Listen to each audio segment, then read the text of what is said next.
How we doing? How we doing? This is Destination Denver, Colorado, and today is the American Dream Day. 1 in 3 Americans believe that owning a home is no longer part of the American dream. The median age of first-time homebuyers just hit 40 years old, when 4 years ago it was 33.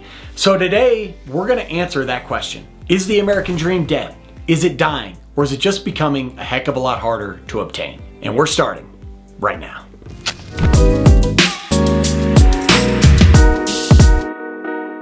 All right, this is Destination Denver, Colorado. I'm your host, Jimmy Everett. And listen, here's what we are going to accomplish today. We're going to talk about things that are impacting this market on the national level, here locally in Denver. What's going on with the economy? What's going on with government? Where home buyers and renters stand?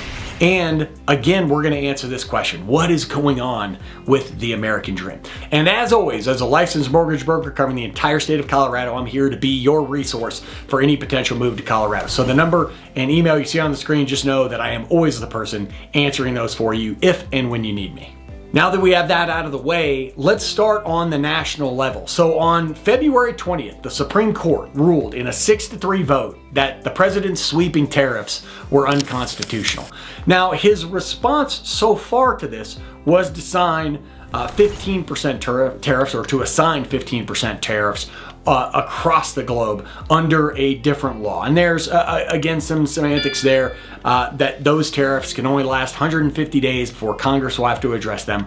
Regardless, what this has done is add just more unpredictability to the market. And realistically, it's just one. And listen, I'm not getting political here from right or wrong. What I'm telling you is that this idea, this concept of timing the market just keeps getting proven invalid. That there's no way of knowing what type of economic uncertainty, what type of policy uncertainty we're seeing. So with these tariff rules still uncertain, interest rates remain very similar to where they were in September. We sit, as of the beginning of this video, right around 6% or 5.99% on average on a 30-year fixed conventional loan as I speak today.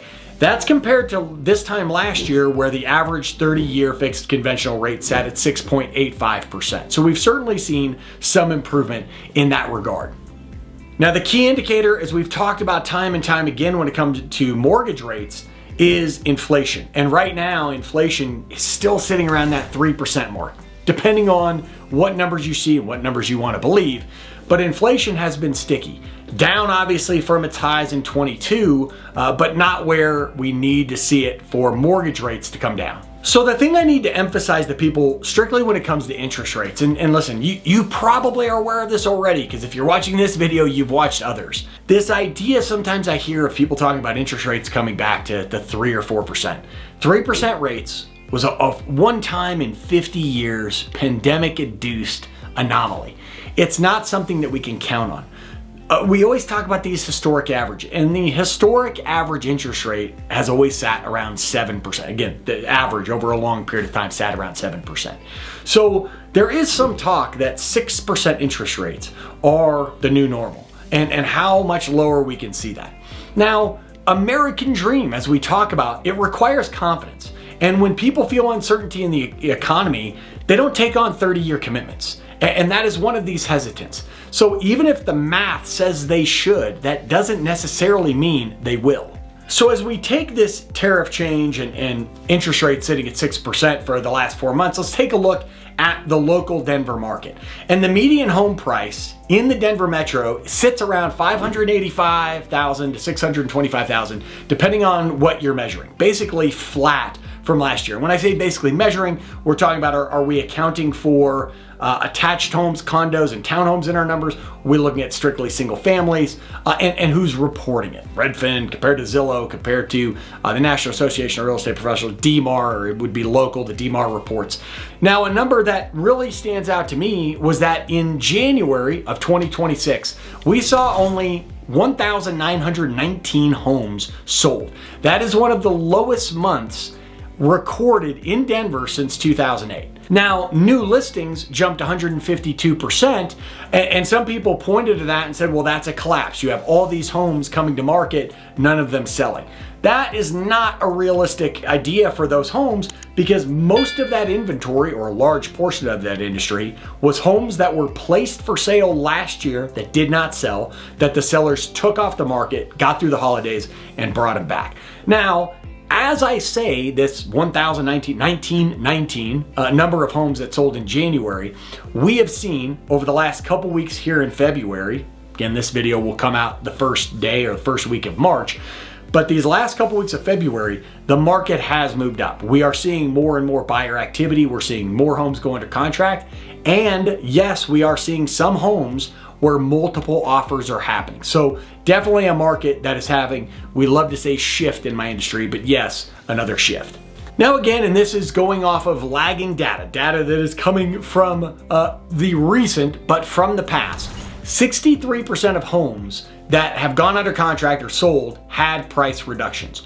Only 15% of homes currently in the Denver metro are selling over asking price. So 63% reducing their price in some way, only 15% going for more than the original sales price. And again, that plays to the fact that buyers are negotiating, which is something that we hadn't seen in previous years and has become more and more common. Now, one variable that is getting more and more talk, and again, this isn't just impacting home buyers in Denver or in Colorado, this is nationwide. We talk about home ownership, is insurance, and really a homeowner's insurance crisis that we're seeing nationally. So average homeowner's insurance in Colorado is now about $4,100 a year. Again, that's statewide. That is up 130% over the last decade. Homeowners insurance more than doubling over a 10-year span. And that is primarily from hail and wildfire risk. And that risk is not going away. Hail is a constant threat in Colorado, especially along the Front Range. There's many areas of the Front Range that could get beat up by hail. And fire risk is, currently a big concern, because Colorado has always been dry. The Front Range has always been dry. And this winter, again, you're watching this video as we get into March. I'm filming it on February 24th to be completely transparent. And we have had 2 mild snowstorms in Denver this entire winter. Basically 0 moisture. And I say that kind of with a chuckle, but we know that if we don't start getting some moisture soon, we're gonna have some problems this summer. So when it comes to these homeowners insurance factors, this is quietly wrecking affordability calculations for people who only look at purchase prices and interest rates. That's really their focus. They're not really thinking about where homeowners insurance is going to impact their payment. So I'm going to tell you right now, if you are running your own mortgage math and you're not including insurance and property taxes and HOAs and maintenance, you don't have real numbers. You have fantasy, and that's where I would suggest have a chat with somebody, especially talk with some insurance reps if you're really interested in housing. Now, throughout this conversation, we're going to keep coming back to this idea. Again, is the American dream of owning a home, is it still achievable? And in my opinion, in Denver, yes. Right now, it's more achievable in Denver than it has been in the last few years. Inventory is up, sellers are negotiating, rates are lower than they were 12 months ago. And again, the challenge is understanding the full cost. Now, the other thing I'll say, and I've said this in other videos, and you're going to continue to hear me say it, I do not believe that home buyers have to be in a hurry. I do not see home prices moving very much over the next 12 to 24 months. Interest rates should remain higher. That will keep prices level. And as they remain level, no crash, but as they remain level, it allows income to catch up. It gives you time. So if you are not thinking about buying a home in the near future, that is perfectly okay. You have time to prepare, and that is the only time, literally the only time in my career where I could say that, where I have said it and believed it. Of course, I've never said it and not believed it. So that is one advantageous opportunity you have. You have time. Now, I started this video by saying that the median age of first-time home buyers had hit 40 years old when a few years ago it was 33. And not only is the median age of first-time home buyers 40 years old currently, the median age of all home buyers is 59 years old. That is currently the oldest in history as long as they have tracked this number. So we're seeing this age range of people buying homes getting older and older and older because, again, as I'm sure many of you can already figure out, it takes a lot longer for people to be able to afford a home. And so the question then becomes, are we becoming a nation of renters? Every market being different. You know, institutional investors, this is corporations buying houses, accounted for 30% of single family purchases in the first half of 2025. That was a record at the time. Now, again, there is talk from the administration, current administration, about banning some of these national institutions. And that will cause us to consider who is, you know, a large scale institution. Is it a mom and pop that owns 3 to 10 properties? Is it somebody who owns between 10 and 100? Is it above 100? And I'll tell you, there is some research out of Northwestern and the University of Chicago that I found very alarming and very interesting. And that is the idea that people born in the 1990s are on pace to retire with 10% less home ownership than their parents did. That being that 10% fewer of those people born in the 90s will own a home than their parents did.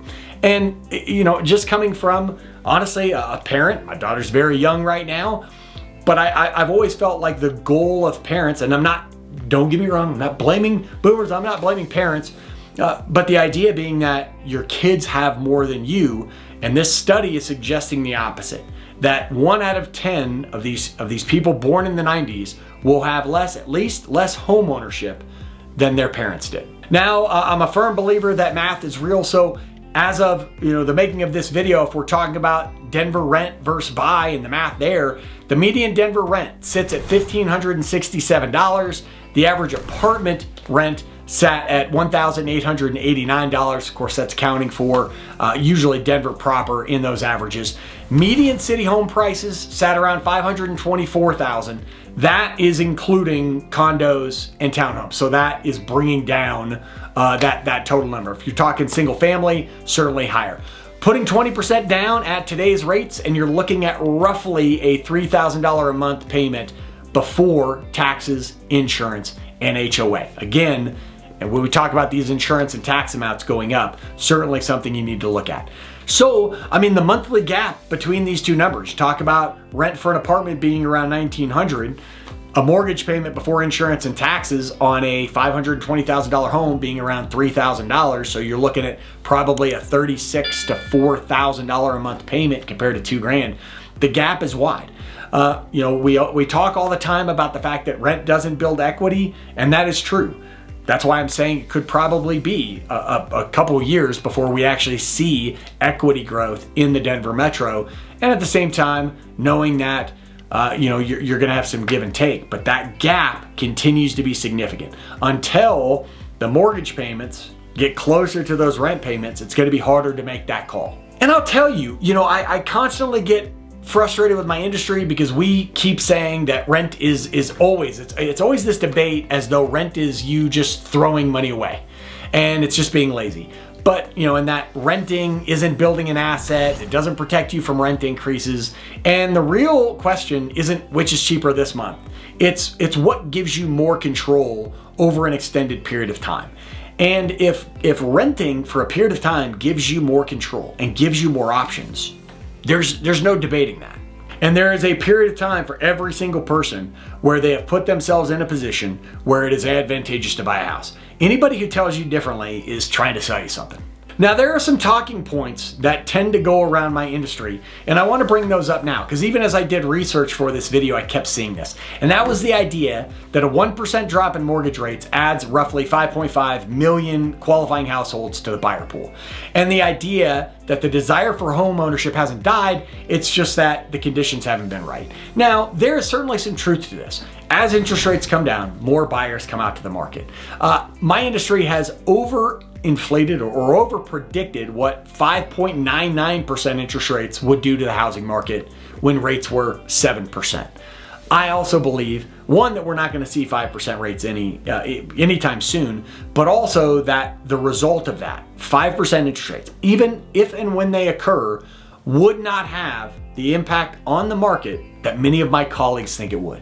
Because I am still a firm believer that home prices have to remain level, and in some markets come down, but that home prices need to remain level for multiple years to correct for all the damage, all the increase in home prices we saw during the pandemic. There is also some talk that we are roughly 5 to 7 million homes short nationally, and that shortage doesn't solve itself.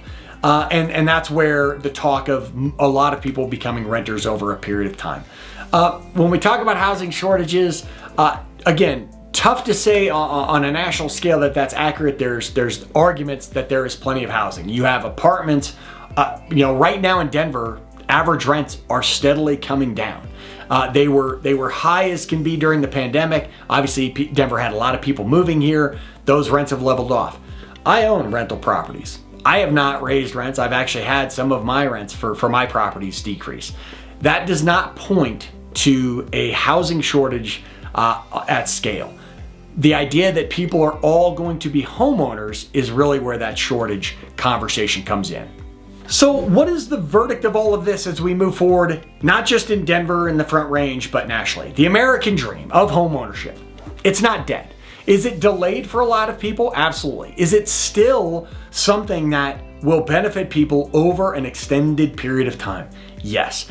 I think that a lot of people, because of what occurred in the 2010s in Denver, where the market was very hot, with fuel thrown on it during the pandemic, tricked people into thinking that buying a home is something that is going to turn your financial dial a lot faster over a few years. When our parents, our ancestors, if you will, first and foremost, they bought a home as a shelter. That's what they looked at a home as. That was the American dream. Not that they would buy a home and it would go up in value tens, if not hundreds of thousands of dollars, but that it would be a place for them to raise their family. That is still very much in existence. And the idea that you can buy a home, and while it may not appreciate or go up a large amount in value immediately, over 5, over 10, over 15 to 20 years, especially if it's a long-term home for you, that value will come. And that is something I still believe in. I just believe that it's been rationed. It's been rationed by timing, by income, by who was in a position to act before conditions got harder, who will be in a position to act as the conditions get harder and to some extent as they get easier. The difference between people who own and people who rent isn't just a housing decision. It's really a wealth decision that compounds over decades. And that is really where the conversation is getting back to. A lot of the principles of home ownership are going back to what they used to be when they just got away from us for a while, because the fact was you, for a period of time, could buy a house and expect it to be worth a lot more in a short period of time. And that is not the way that most assets work. They all take time to build in value. So is the American dream dead? No. In my humble opinion, it's absolutely not. It got on the brink. If interest rates had stayed 3% much longer, I think the vast majority of people who, many people are already priced out. I think that would have gotten even worse. I truly believe these high interest rates over the last few years have been the best possible thing that could happen to the housing market. I believe that the longer we can stay around this 6%, 7% interest rate climate, the more home prices correct, the better it is for the vast majority of people long term. That's my take. People love to say crash. That gets the clicks. I am a firm believer in a long-term correction that we are in. So if you're on the fence, I'm certainly not here to push you off. I'm going to be here every single month, helping you figure out what's going on in the housing market. And otherwise on this channel, you're always going to hear about what it's like living in Denver, the Metro, the Colorado Front Range. That's what I'm here for. That's why I love it. And in general, if I can ever be of assistance for you, that is a perfect opportunity to hit me up with a call, with a text, with an email. Know that I am always the person doing that. This is Destination Denver, Colorado. I'm your host, Jim Everett. That was Is the American Dream Dead? Denver housing market update for the month of March. Until I see you next time, peace.